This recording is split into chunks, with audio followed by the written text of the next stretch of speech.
Do I take $1 to buy a book to learn something? Or do I take $1 and buy food that's probably not healthy for me? Or do I take the $1 and put it in the bank so that at the end of the year I have $1.04? Those are strategic decisions that most young people and a lot of adults don't think of on a daily basis. We need to learn the concept of investment. And we live in a society where everything today is immediate. And so I find that we're less patient. My father worked, as I mentioned, to save the $12,000. That's unheard of. People don't want to invest 5 years in order to get to somewhere today. We want to get there quickly.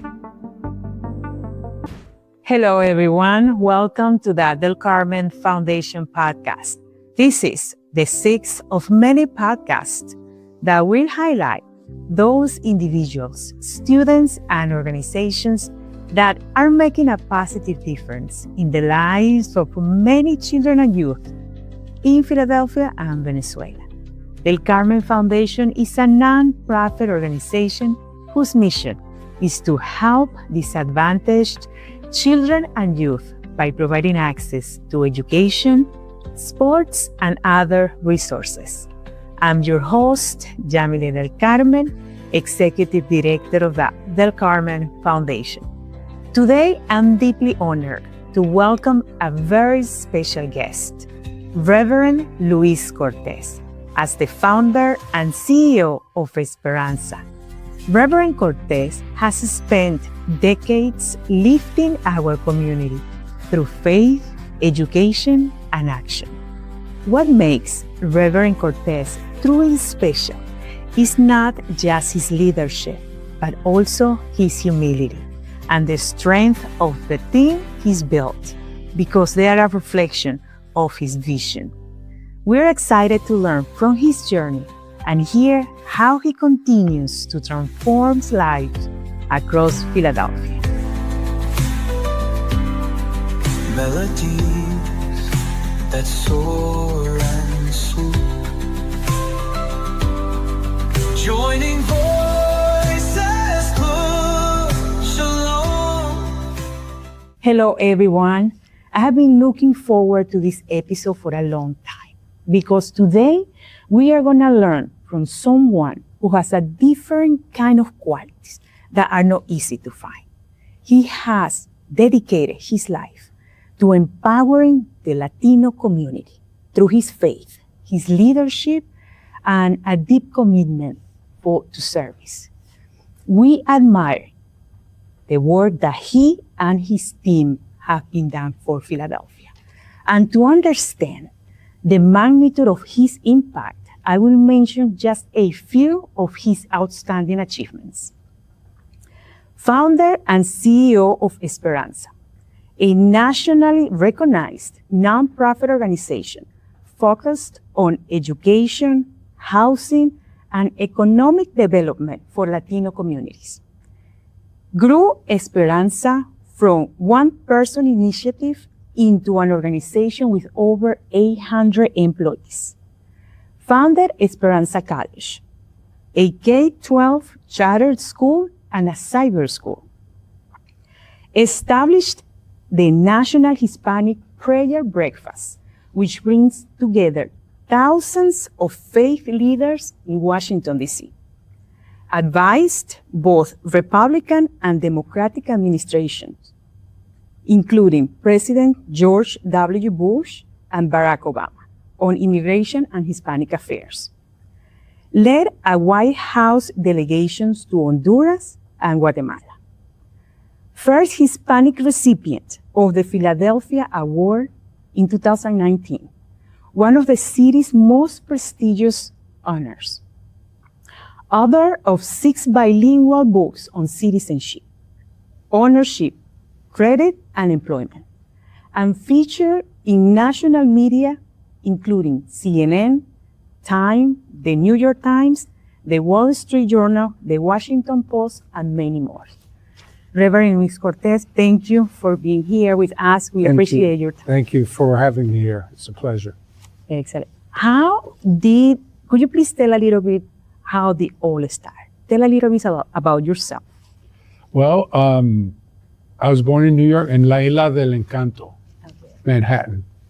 I was born in New York City in Manhattan. My mother and father are from Puerto Rico, but they met in Manhattan as teenagers. My mother's from Mayagüez and mi papá was from Aguadilla. They met in Spanish Harlem, or El Barrio as it was called. I grew up there. My father worked different jobs, trying to make ends meet. We lived me and my two brothers, so there were three of us in a one-bedroom apartment. So the three of us slept, we had bunk beds plus another bed in the bedroom, and my mom and dad had a sofa couch in the living room, and he did whatever kind of jobs he could do. He worked 2-3 jobs, saved, remember, $12,000 at the time. He used the $12,000 to buy a grocery store. And he became, in New York, a Puerto Rican bodeguero, a grocery store owner. And through that, he put us through college and was successful in eventually becoming a homeowner in the Bronx, New York. Wow. And being in the environment at the bodega, your family business, how that it shaped your leadership? Well, the bodega is a unique place, holds a unique place in Latino communities. Almost similar to what a barber shop is in the Black community, or the beauty in a shop. It's a place where everyone comes, they share their problems, they're looking for solutions for different issues. You begin to know everyone in the neighborhood. That in New York City, you kind of know around the bodega, you know about 4 or 5 blocks each way. You know who they are, you know who their kids are, you know whose boyfriend, who's the girlfriend. There's a word we use in the Latino community called bochinche, which is gossip. You know all the gossip of what's going on. And you could also see people grow or see people fall. And that's one side of it. So there's the human side of the grocery business. Then there's the business side where you argue or you have to defend your business from people who sell to you, right? The milkman, the soda guy, the bread person, they all come in, and if you're not careful, you lose pennies.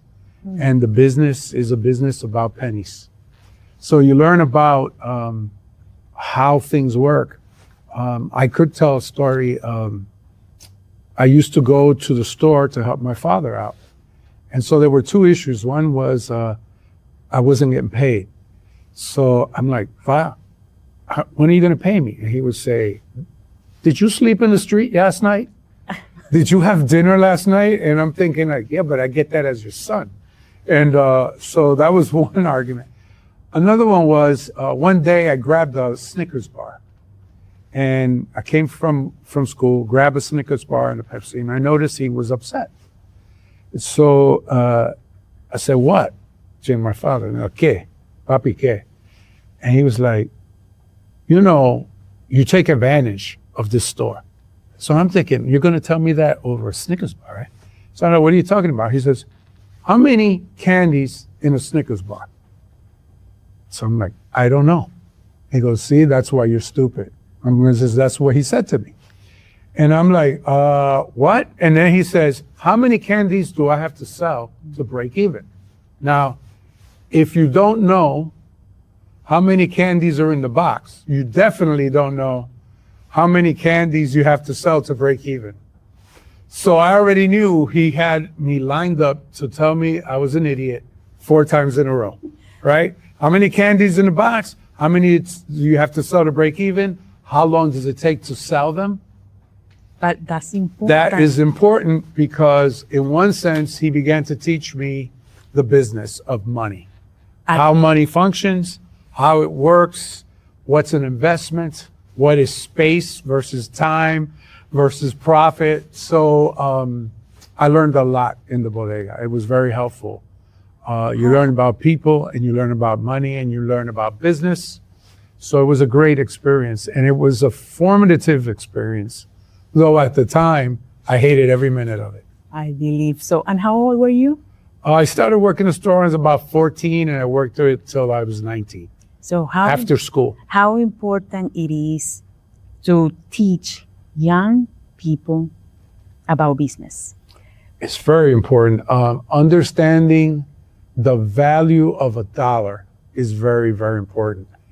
Understanding how much of a dollar you should spend, how much of a dollar you have to spend, how to invest that dollar in yourself, which is something that we don't do well in this country, is do I take a dollar to buy a book to learn something, or to buy a course on the internet, or do I take a dollar and go to the movie, or do I take a dollar and buy food that's probably not healthy for me? So those are decisions. Or do I take the dollar and put it in the bank so that at the end of the year I have $1.04, all right? 4% interest, if you can get it. So those are strategic decisions that most young people and a lot of adults don't think of on a daily basis. Do I invest the dollar in me? Do I invest it in my children? Do I invest it in my family? Or do I save it so I could invest it in my future? Wow, very impressive. And I think finance and putting young children and youth to start taking business classes at an early age if they don't have the experience about like the one that you Part of what we do at Esperanza is we're looking at how we teach about finance every year. Because just to do it once, it's usually done in American educational tradition. It's done when you get into high school, so a little bit in middle school. But I think it needs to be done annually in different ways, because I think we need to learn and understand the concept of investment. And we live in a society where everything today is immediate, right? When you want something, Right. You take your telephone or your iPad or your computer and you get it immediately. And so we're used to that. It's immediate and quick. And so I find that we're less patient. My father worked, as I mentioned, to save the $12,000. He worked for about 5 years to save $12,000, which got him the store. That's unheard of. People don't want to invest 5 years in order to get to somewhere today. We want to get there quickly. And we live in an age where for a lot of people, they do get there quickly, right? So we assume that everyone should get there quickly. You become famous quickly. You make a lot of money quickly. That's not how it works, really. we need to have patience. Right? We have to be patient. We have to invest. We have to understand investment. We have to understand process, both a maturing process, a learning process. And we have to learn to, sometimes you get pushed back and sometimes you learn from failure. Failure is only bad if you don't learn from it. And if you learn from it, well, it was a negative in your life, but you can make it into a positive because you learn from it. You learn what not to do. You learned how to do some things better. So that's a struggle because none of us I don't like to fail. Nobody likes to fail. But if you fail and you learn from it, it had a value. When you don't learn from failure, it then had no value. So trying to create value for yourself and for your family and for your community is important. And you can learn from failure and success. I know a lot of people that have had success, but they didn't learn from it because they just enjoyed the success. They ignored the process. And then when failure comes or problems come in the future, they didn't learn from the success, so they can't replicate it. And so part of life is the ability to think about the things that have happened to you. What would you have done different? Who could have helped you more? If I would have known this, I would have done that instead of what I did. Right. Those are all reflections that we should take on a daily basis about ¿Qué me pasó hoy? What happened to me today? What could I have done better? What what could I have avoided? And what should I have done that now that I've gone through the process, I've learned? Wow. So education is important, the experience, and to understand that we're humans. Yes, and education is constant. It's kind. So, I have my academic degrees, but I learn every day. And the people around you teach you every day. You see what they do that's successful, and you see what they do that doesn't succeed, and you can learn from that as well. So we can learn from our friends, our family, but you have to be open to it, and you have to be looking for the learning. I think we don't do that enough. We prefer to entertain ourselves as opposed to develop ourselves. And that's, I think, the biggest struggle in our community today is when times are hard, you don't want to deal with the harshness of it. But part of learning is to deal with the harshness of it and still find time for entertainment, because it's fun to be with friends. It's fun to find different ways to entertain yourself, whether it's television or a movie or music or just hanging out with a few of your buddies. So those are not negative things. Those are positive things. But they have to be in moderation with all the other things you need to do. Okay, like kind of balance, right? Work and entertainment, and to not forget, you say something important, that every day we need to learn. And sometimes we forget that. We go through the process fast without enjoying and trying to understand the whole process. And that's every day. That's important. If you have goals, we all do this. We have goals. And when you run to make the goal happen. But sometimes we need to reflect on all the good things that happen in order to get there, or all the bad things we overcame in order to get there. Most good things that don't come easy. They take investment of your time, of your talent, of your treasure. They take investment of brain power. So to me,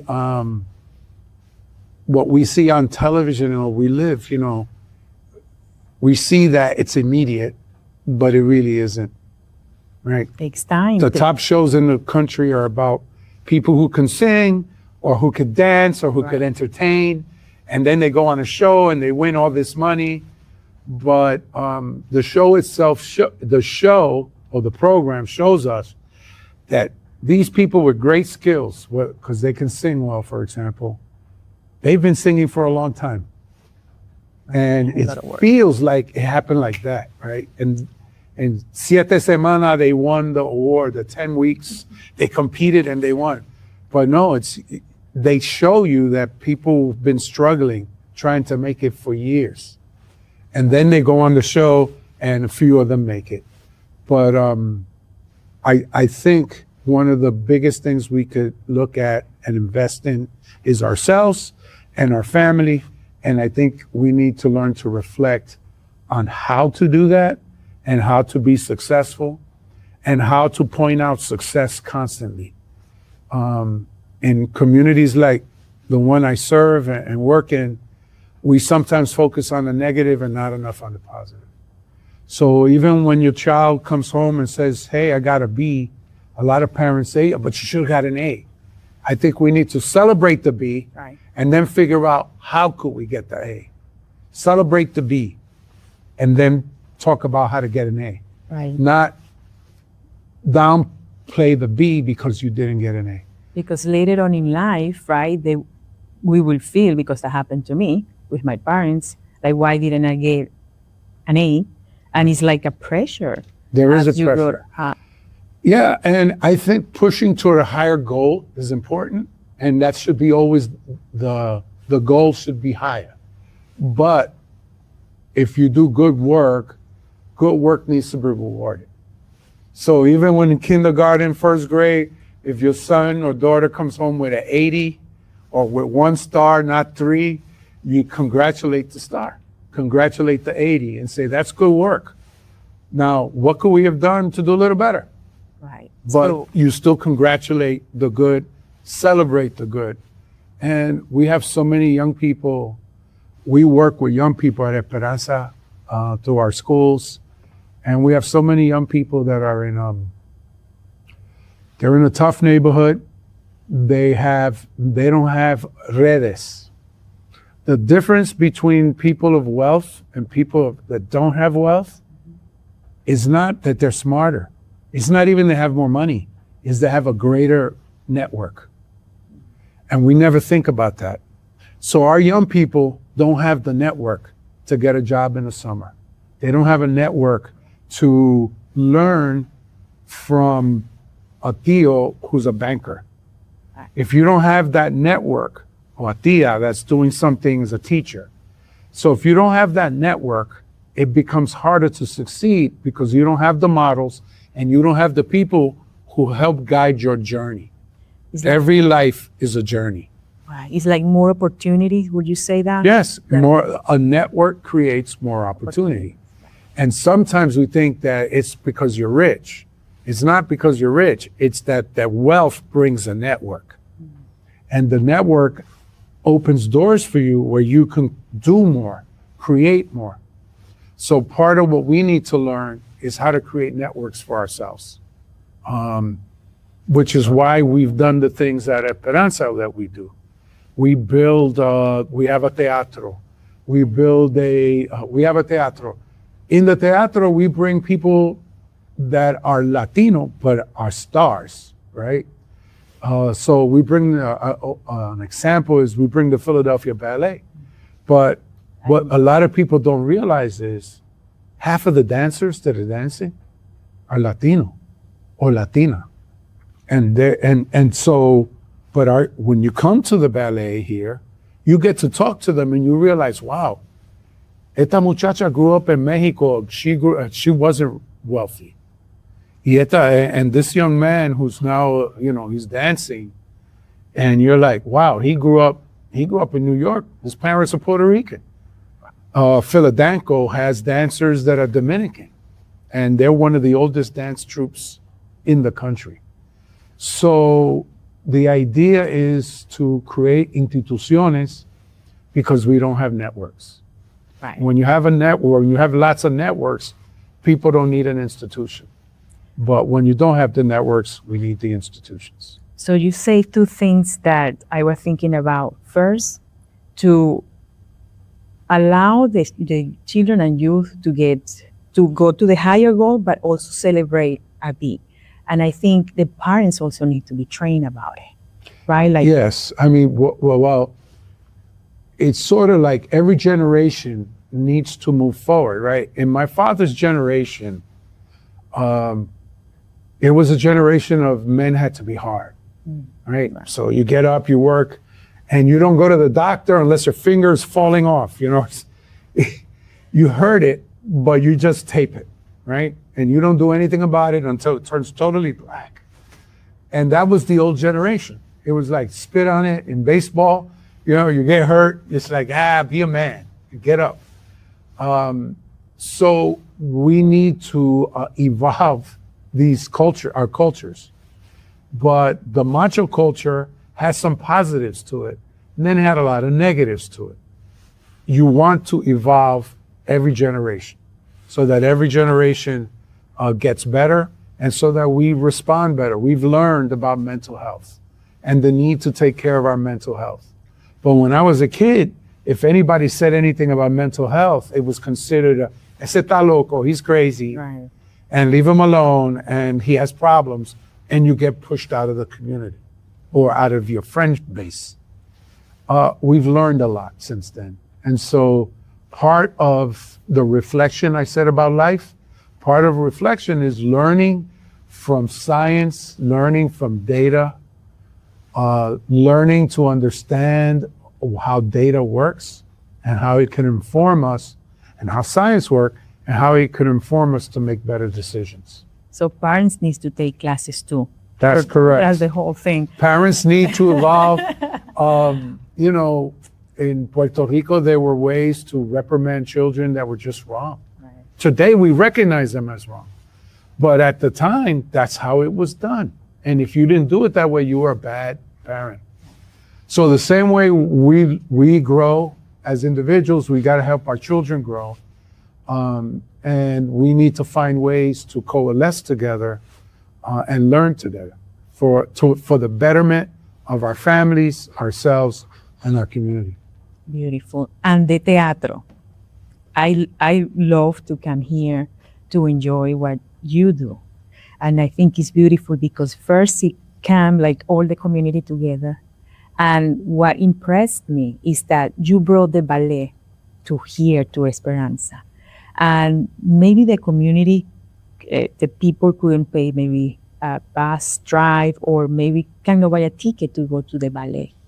And for me, seeing that open to the public and people could enjoy that in a neighborhood that is not that wealthy as or maybe in Philadelphia.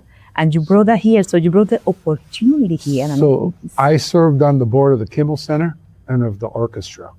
And so a good seat at the Kimmel Center, like in the front, and the first 13 rows, a seat will cost at minimum $250.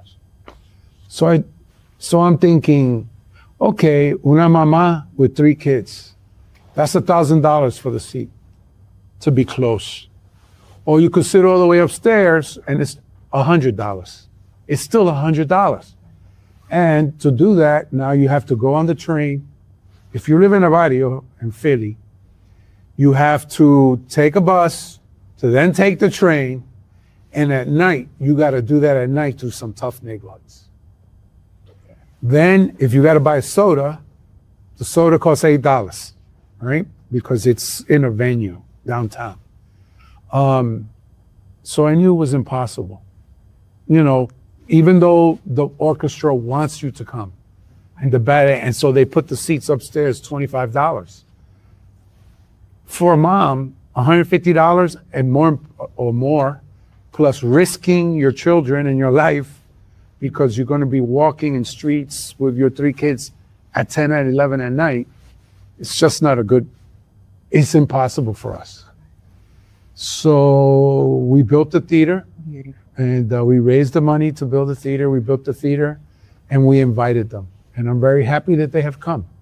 And when we invited them, we asked them to do things different.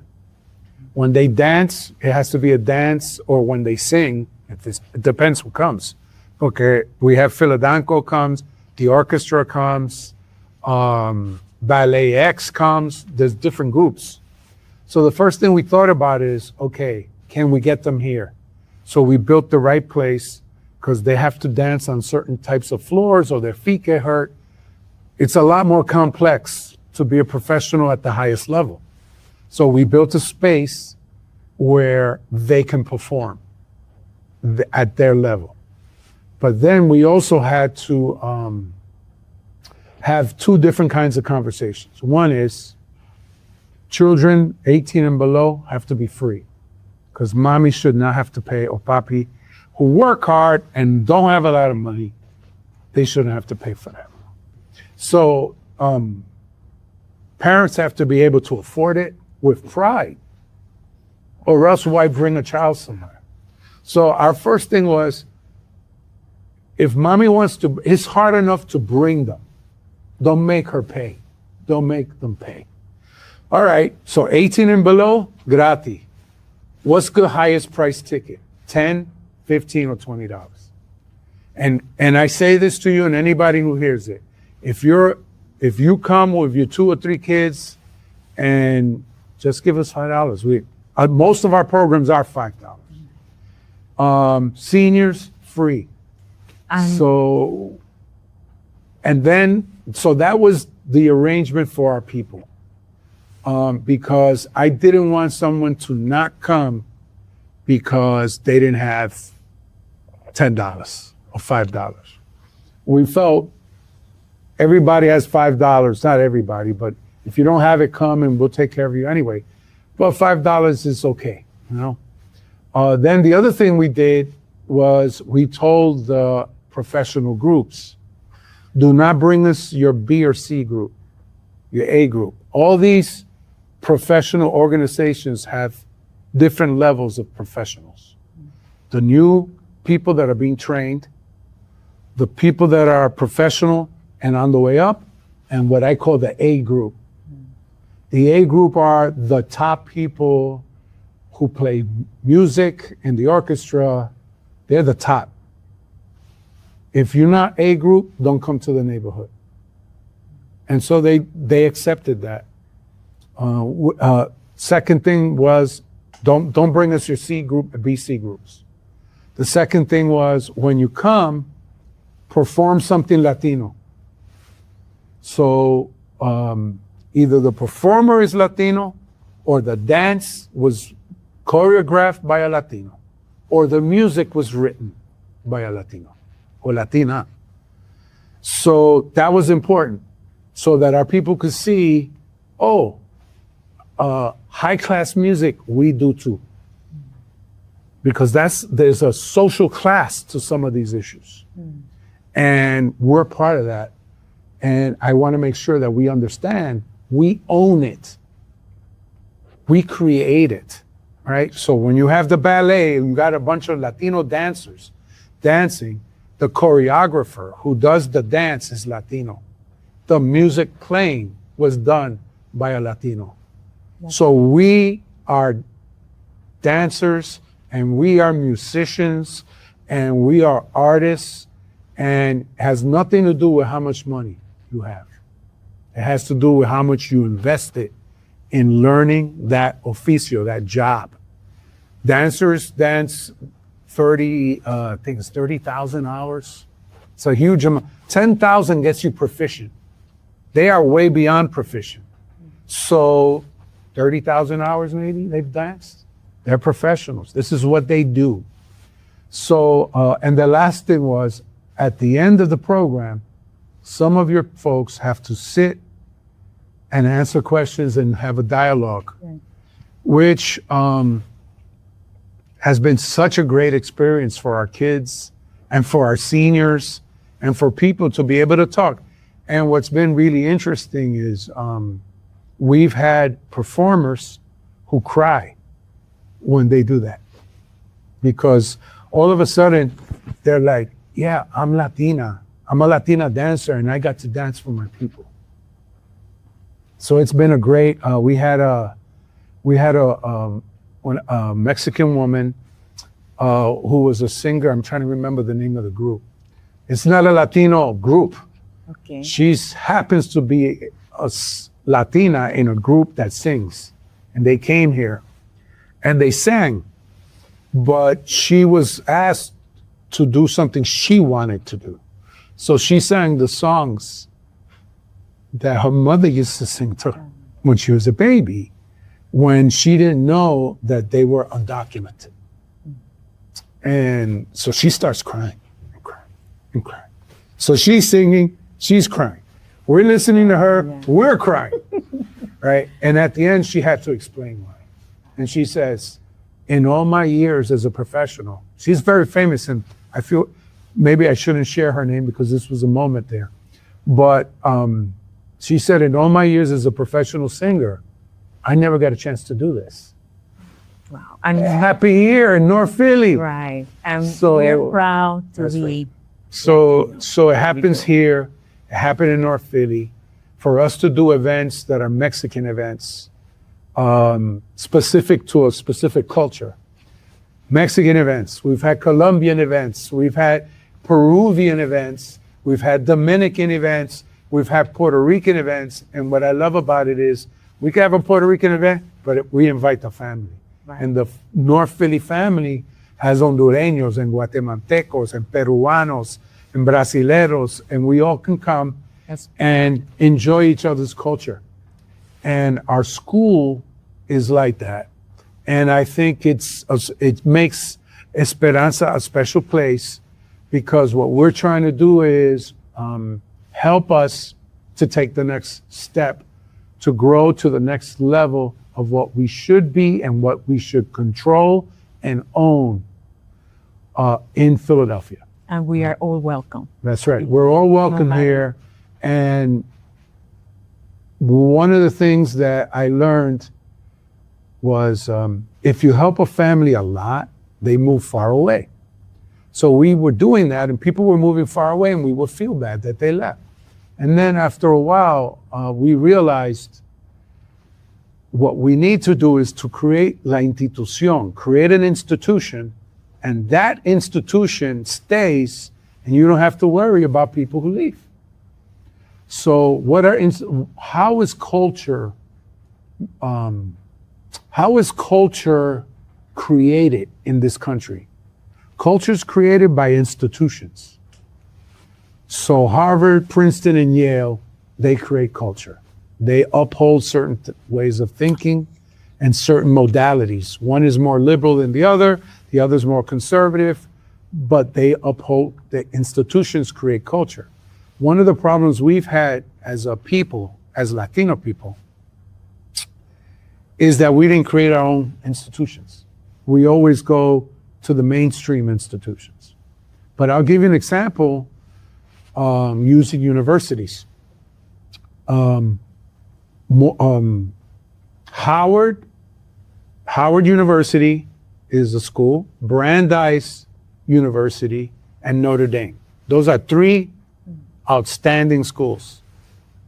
But they exist because for a long time, Black people were not allowed to go to mainstream institutions, so they created Howard University. Jews were not allowed, so they created Brandeis University. And Irish were not allowed, so they created Notre Dame. We never created our schools. Now today, Notre Dame is not an Irish college. It's just a great college. Brandeis, while it has a Jewish traditions, it's not a Jewish college. It's a great college. It's open to everybody. It's open to everybody, and it's a great school. Where's the Hispanic one in this country? We don't have one. So that's why we created Esperanza College. Beautiful. It's a little college. It's a little college today. But the hope is that in the future, the president of that college will be sitting here with your great-granddaughter doing an interview, and that she will say, Esperanza College is one of the great colleges of America. Because that's how this country works. You have to build your institutions. Your institutions grow and they become mainstream. But when they become mainstream, they still defend the roots. So Harvard still is a liberal school. Princeton is still conservative. Yale is neoconservative. But those are three of the best schools in the world, Harvard, Princeton, and Yale. So, and Brandeis still has Jewish roots, but it is a great university. You don't have to be Jewish to go there. And if you're in the sciences, you want to go there. So that's the idea. Can we create our own schools? Can we create our own businesses? Can we create our own housing divisions? And it's so needed. How do we do that so that we can provide services to our community today, but those institutions grow? We are going to see that. We are going to see Esperanza there, and collaboration and work together, I think, is so important. And give the message that you are giving. And hopefully a lot of people will listen to this message. And they will be, how will you say, enthusiastic to join Esperanza College. Well, I will hope so. We keep pushing forward. The arts are important. So that's why we created an art gallery. Mm-hmm. We created a teatro. We're trying to create the institutions that our young people need to create their network. And as they create their network, they go out, and then that network could come back and be part of the next generation. Like, for example? Well, we have young people that have gone to top schools. Okay. They've graduated. Now they teach at Esperanza. And they teach at other schools, not just at Esperanza, in the neighborhood, but they have a relationship. So a good example is we had a student that went to the University of Pennsylvania. Mm-hmm. She graduated. She's now on the board of the academy, but she also is one of the leaders of the Hispanic Club at the University of Pennsylvania. And she helps any of our students from not just our school, but from Philly that are Latino, that go to Penn. She watches out for them. So we created a network for an Ivy League school out of North Philly. And it's so important because we need for the next generation to hold that. We have a series of For- kids at different schools. So we have some kids at Carnegie Mellon. We have young people at MIT. We have young people at Harvard. So the idea is, can we keep track of them enough so that if another one of our kids makes it, they can mentor and help them out? Right. Mentoring is very important. I think I read about your resume and your background, and you had a good mentors while you grew up. Oh yeah, I had several great mentors, Latinos that were strange to me because my first mentor was the Reverend Dr. Soto Fontanes. He had a PhD from Columbia University. I didn't even know what a PhD was. So, and he helped me a lot. So he starts just talking to me, and one of the things he did that led me down a path was one day he said, I need help. I was in high school. I had just started high school. And he said, I need help. Can you read this book for me? And I'm so, what's the word necio in English? I was so gullible. I was so gullible that I thought he really needed my help. So I took the book and I read it and I went to meet him. And he's like, what's the book about? All this and that. And I just did that. But what I didn't realize was he was getting me started on book reading and down a certain path. And so yes, I had Dr. Soto Fontanes. I had Dr. Lucius Walker, who was a civil rights worker. I worked for a group called the Interreligious Foundation for Community Organization in New York. It was out of Abyssinian Church, which is where Wyatt Walker, who used to work with Martin Luther King, Clarence Farmer, they were leaders of the African American civil rights movement. And I got to meet them. I didn't know really how important they were till later in my life. And then I had, notice, doctor. Then I had Dr. Orlando Costas, who brought me to Philadelphia to be his assistant. Orlando Costas is a Puerto Rican theologian who has passed. And he died at the age of 42, but at the age of 42, he left 22 books.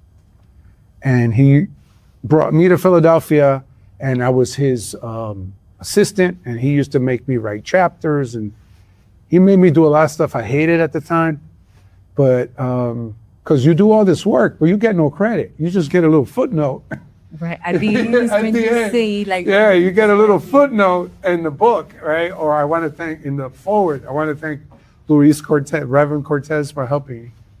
But I did have a lot of people, and I recognize their contributions to me and to how they helped me create a framework of how to think about life and how to think about service, because it was always about service. With all of my mentors, it was about service. Let's make the world better. Well, you have proved that. You have dedicated all your life for improving, empowering the Hispanic community in Philadelphia and beyond. And I'm thinking about the service, right? You learned, at your early age, that one of your passions was serving, right? Like helping people in need. How did that came into you? Like, how did you realize this is what I'm going to do for life? Well, I mentioned in high school, I'm going to church. My mother, I was born and raised Catholic. I'd done my Catholic communion. My mother becomes Protestant, and she tells my father not to let me have a job. I was now working not in a bodega, I was working on Broadway. And my mother says, if he doesn't go to church, you tell him he can't go to work. He can't work. And I didn't want to lose my job, so I started going to church with my mom, a Protestant church. And at the Protestant church, that's where they started they would talk to the young people separately. And what they told us was that we needed to create a better world. And I heard it, I didn't pay attention because, old people always telling young people what we should do. So I was like, yeah, it's religious stuff. It's old people telling me what to do. I ain't doing it. But over a period of time, as I got involved, and as I mentioned, Dr. Soto Fontanes starts giving me books to read. The books were about culture, and they were about society and power. And ultimately, we function to earn money, to be able to control our lives, control our space around us. And it takes a certain amount of money is equal to power, and power equals money, and there's a relationship there. So I was always intrigued by that. Then I started learning about God because of Dr. Fontanes. He's telling me, well, God this, God that. And I always thought, why are things so negative in our communities, right? I didn't know I was poor till I went to a rich friend's house. That's when I said, oh man. Because what you see on TV when I was a kid is not real. But when you visit a house where it's huge, this house was huge, and I'm like, damn, I sleep in a room, right? In a little room, and this guy's dining room was bigger than my apartment, where I live with my two brothers and my mom and dad. So that's when you start feeling it, right? Why does he have this and I don't? Right. My father works hard. My mother works. My father works. What's going on? So when you're in the barrio, you're normal. Everybody, you live with everybody else. So it's kind of like equal, right? And he might have a better car, or but it's kind of equal. It's when you go out of your environment. And so it was when I got to high school that I started to see there were major differences in the economy and the economics of families. And so I started getting into that question, why? And the more I got into it, the more I realized there are inequities set up in our societies, and they're blocks. So I used to think it was race. Race is part of it, but it's more networks. There are bad and good people in every group, and every culture, and every neighborhood. So you could go to a very wealthy neighborhood, and some people are living in that neighborhood because they stole and cheated. That's a fact. And so they're not good people. So the real question is, how do you create a good network to help you move forward? I didn't know this when I was younger. So I was like, how do you do it? How do you do it? I started looking at what the church is supposed to stand for. And I want to say it that way because not all churches do this. But a church's role and religion's role and what God wants from us is to create a better society and to uplift each other. And I learned that through my mentors. And the only way my mentors wanted me to be a religious leader. And when I examined it, I realized a religious leader cannot, in the religion, in the denomination, cannot change society. I want to change society. So I left my job with the denomination and I started Esperanza because I knew I started Hispanic clergy, and Hispanic clergy started Esperanza because I knew the power, I had seen the power of the church in the Black community. Remember I said I worked with IFCO. Yeah. And almost all the leaders of IFCO were backed or were religious leaders in the country during the civil rights movement. Like we all know Martin Luther King, but there were hundreds of ministers and thousands of other people who out of their religious conviction, including people out of a Jewish religious conviction, out of a Hindu, out of a Muslim religious conviction, saw that the racial laws of this country were wrong. And they were not all religious, but more than half were. And so, because I don't want to take away from people that were not religious who paid a price to make our world better. And people that were not religious were also killed because they stood up against racism.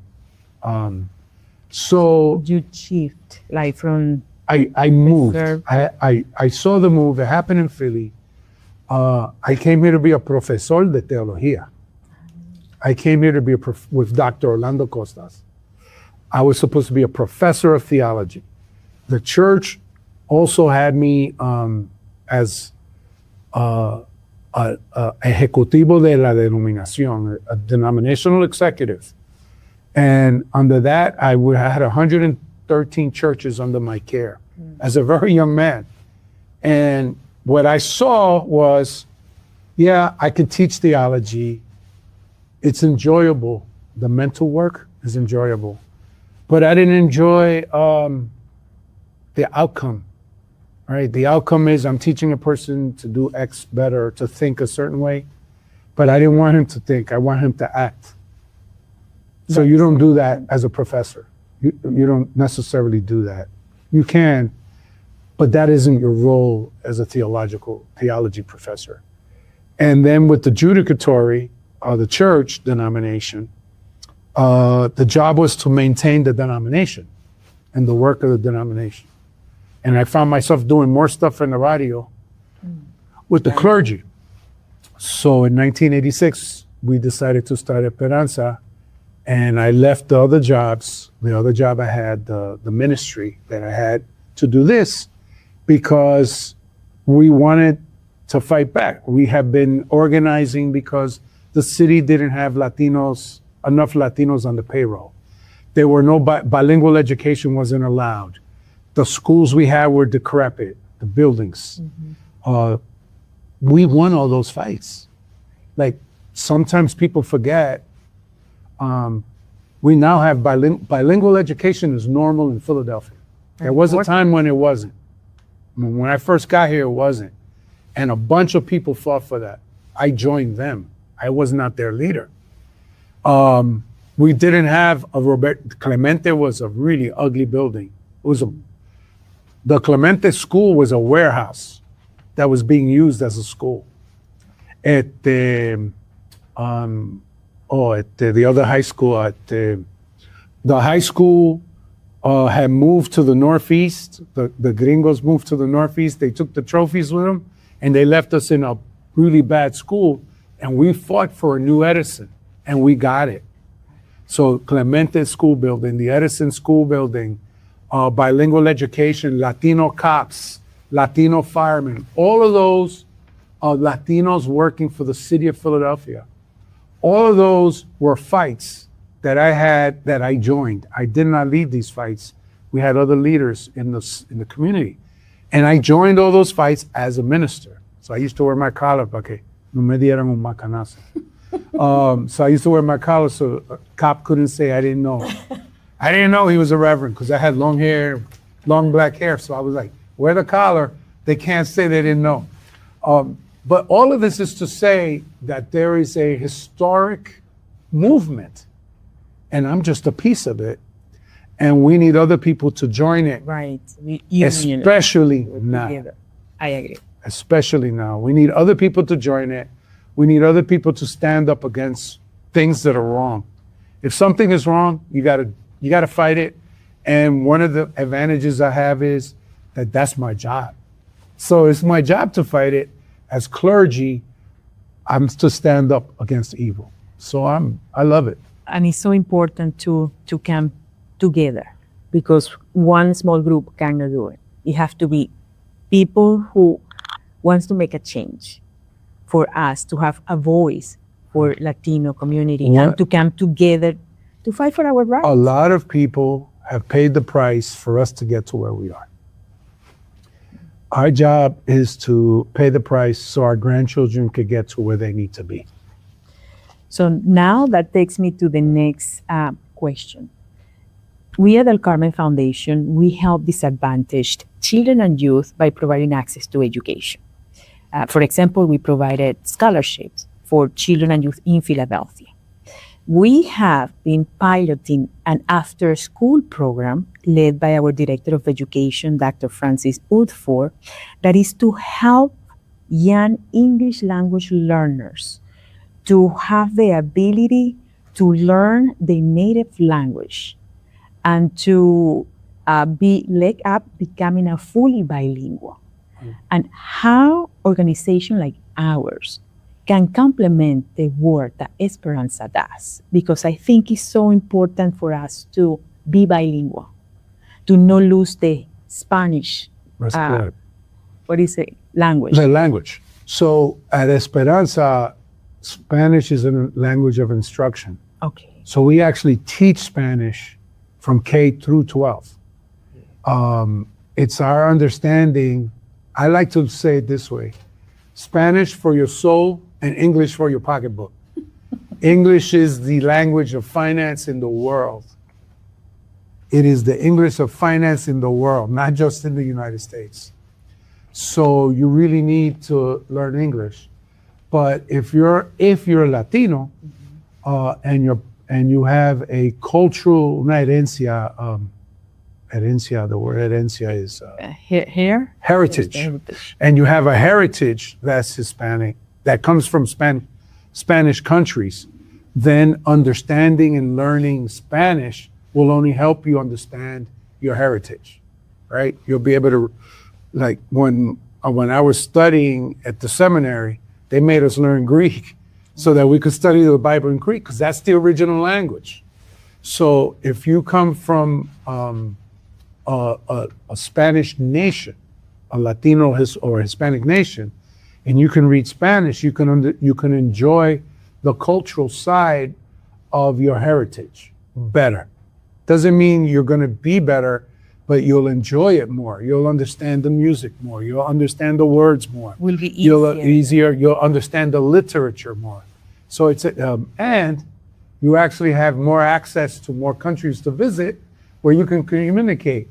So to me, that was a non-negotiable from the beginning when we started Esperanza Academy, and it's always been a dual language. Now, what we are doing that's different now is with Dr. Evelyn Nunez, who we've hired to run our schools.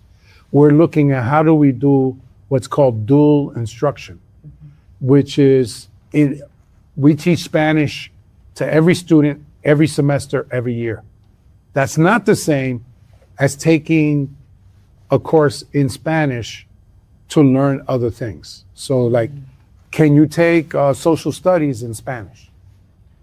Your regular social studies class, but it's going to be in Spanish.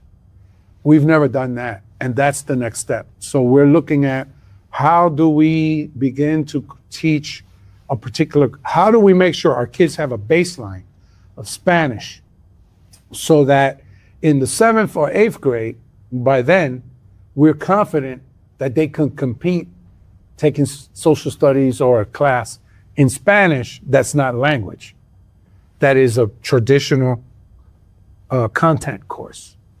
So that's what we're trying to do.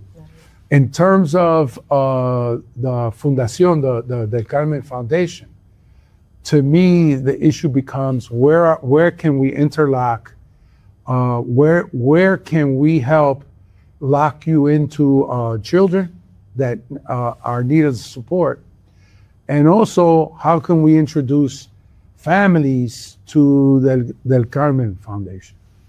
So the way we do that now is we own a newspaper. We're trying to work, I should say, the Impacto newspaper is owned by Esperanza. It's another institution. So our job is to find institutions that create culture and to control them, as opposed to it being controlled outside, where they don't speak our language, they don't understand how we think, and they pass judgment on us constantly. So we're like, no, we'll pass judgment on ourselves by owning these institutions. And we're hoping to create enlaces with radio and television, because we think that's important to do. Yeah, the core needs to be broader and bigger. And so that's why we began to build studios first. It's like, okay, if you're going to do TV or you're going to be on the internet, you got to have a studio. Build a studio first, learn how to run a studio, then get into the business. So it's sort of the Esperanza way. It takes 8, 10 years. I'm not going to be here in 10 years. Somebody else will be running Esperanza. But we will be in media, more in media. That's something we're setting up for the future, because media controls culture to the point that you could see how Fox and CNN are controlling our culture. All right? Yeah. They fight. Trump's on this side, the Democrats on the other side, and you could tell who a person is and how they think just if they tell you, oh, I watch Fox all the time. So if you watch Fox all the time, what you're constantly getting is a reinforcement of certain ideas and values that if we're Latino, we have to be careful about, because they ostracize us. They make us the other. They push us to be not an American. And I was born in the USA. I am an American. Punto. And if people don't like that, then they're the ones that are being un-American. Right. Because an American is not defined by the color of your skin or the race of the ethnicity of your blood. It's defined by one thing only. You were born here, or you pledged to be here. And to have a person say, I'm going to take away that right from a lot of people that were born here, not going to happen. And we need to defend that. We need to be careful how people decide how to change things that are rooted deep in our culture. The American culture is, we don't care where you're from. We care who you are. And now we're having a conversation about we care where you're from. That's not an American conversation. That's a conversation that doesn't take place in a democracy. So you think we as a Latino, we need to have more people working in the government side? I think we need to have people in the government side, but I think we need to have more people be to date on what's being discussed by government. Because we have a lot of people who voted and didn't think about it. So I've talked to a lot of folks who say, oh, if I would have known that, I wouldn't have voted. I wouldn't have voted the way I voted. And what I told them is, well, then you weren't listening. Everything that has happened, we've been told was going to happen. So if you voted and now you didn't like what's happening, you didn't do your job as a citizen. Your job as a citizen is to be informed of what each group is saying. They did tell us that everything that is happening was going to happen. So don't get upset. I don't get upset with folks who voted for that and they're getting it. They're getting what they voted for. That's why we need to get informed, educated, provide education. I think is key for youth and for adults too, because we need to get informed and just not watching TV and believe what people are telling us. Getting informed is, in democracy, you don't even have to vote. It's up to you. But if you don't vote and you don't get informed, don't complain when your children don't get enough money to go to school. Don't complain when you're sick, you have to pay for health care that in other countries is free. Don't complain, and I can go on and on and on and on. These are all political decisions. We're taking a decision right now with a bill, the big beautiful bill as it's called. That decision is going to cut Medicaid, it's going to cut Medicare, it's going to cut education, it's going to cut a lot of people who are citizens, their citizenship may be taken away, and on and on and on and on. And what's going to happen? Our deficit in our budget is still going to grow by $3 trillion.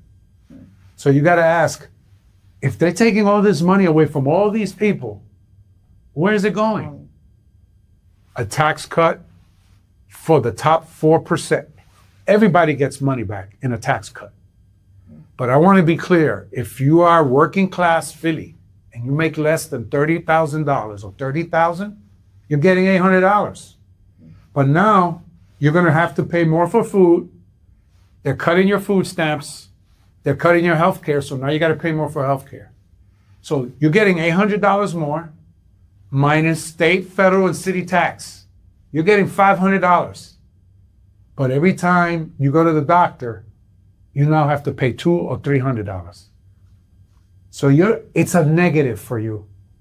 Now, if you're a multimillionaire,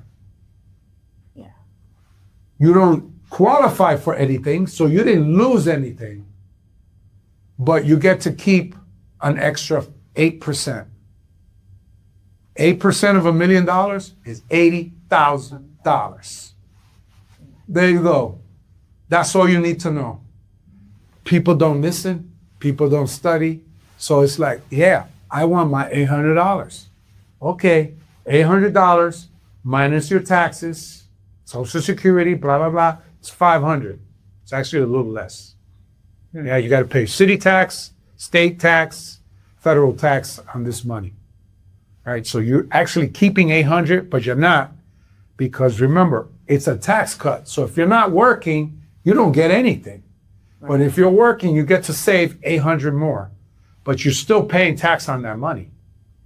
So people don't do the math. If you do the math, there's no reason why anyone in our neighborhood should vote against their food money, their healthcare money, their children's education money, the money to fix the streets, versus I get $800 to $1,000 more before tax. Because what you're really voting for is that person gets to keep the $80,000. And they pay tax on the 80, but their keep is still 50. So they get to keep 50 more on their million. We get to keep 500 more on our 30,000. It's bad math. Yeah. It's bad math for the neighborhood. But people don't realize it like that. Or they like the macho stuff, so they vote for the macho. So important to read and to learn. You need to learn what you're voting for. Right. Totally agree. Thank you very much, Reverend Luis Cortés, for your time, your commitment for the community and service. Oh, thank you, Carmen, and thank you to the Del Carmen Foundation for the work you do and for looking out for our kids. Thank you so much. And to our viewers, this has been an amazing episode, very informative. And I think we're going to post this in everywhere because you need to listen to this message from Reverend Luis Cortés that he and his group is doing an amazing work in Philadelphia. And we need to come together for a good cause, for education, and to have a better Philadelphia. Thank you very much. Follow us. Just click if you like this. And if you feel like this message can help somebody else, just share, because I think it's very important. Thank you, and stay tuned for the next episode of Del Carmen Foundation. This episode is brought to you by Hispanico Group, experts in web design and marketing. Elevate your brand with them today. Pulaski Dental, where your oral health is their top priority. Trust them to help you achieve a healthy and radiant smile. Lasso World, fashion hair accessories designed for all hair types. Beautiful, stylish, and made to last, because you deserve the best. inSeption Group is pioneering a new era in clinical research with strong focus on people, purpose, and performance. Firstrust Bank, where personalized service and financial expertise come together to support your aspirations.